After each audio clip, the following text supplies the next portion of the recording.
IPL మెగావేలంలో ఒక జట్టు నలుగురు ఆటగాళ్లను ఉంచుకోవచ్చని, విదేశీ ఆటగాళ్లు స్థానిక ఆటగాళ్ల సంఖ్యను ఎటువంటి పరిమితి లేదని తెలుస్తోంది. ఐపీఎల్ మెగావేలంలో 2 ఆర్టీఎం కార్డులను కూడా ఆఫర్ చేయనున్నట్టు సమాచారం.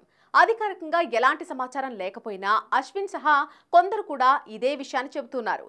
ఐపీఎల్ మెగావేలానికి ముందు చెన్నై సూపర్ కింగ్స్ జట్టు ధోని, జడేజా, రుతురాజ్ గైక్వాడ్, పతిరణాలను రిటైన్ చేయాలని భావిస్తున్నారు. వేలంలో శివం దుబే, రచిన్ రవీంద్ర ఆర్ఈఎం కార్డులను ఉపయోగించారు. వచ్చే సీజన్ కోసం చెన్నై జట్టు కొందరు స్టార్ ఆటగాళ్లను వదులుకునే అవకాశం ఉంది. ఈ ముగ్గురు ఆటగాళ్లు వేలానికొస్తే ఐపీఎల్ వేలంలో ఇతర జట్లు కోట్ల కొనుగోలు చేసే అవకాశం ఉంది. Moeen Ali Chennai middle order batting, part time స్పిన్తో మొయిన్ అలీ బలమైన ఆటగాడిగా ఉన్నాడు. సిఎస్కేను నిలబెట్టుకునే అవకాశం లేకపోవడంతో మొయిన్ అలీ వేలానికొచ్చే అవకాశం ఎక్కువగా ఉంది.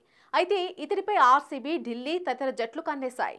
తుషార్ను రిటైన్ చేసుకోకపోతే ముంబై, కోల్కతా ఇతర జట్లు అతనికి కోట్లు కురిపించేందుకు సిద్ధంగా ఉన్నాయి. చెన్నై వదులుకునే ఆటగాళ్లలో శాంటన్ కూడా ఒకటున్నాడు.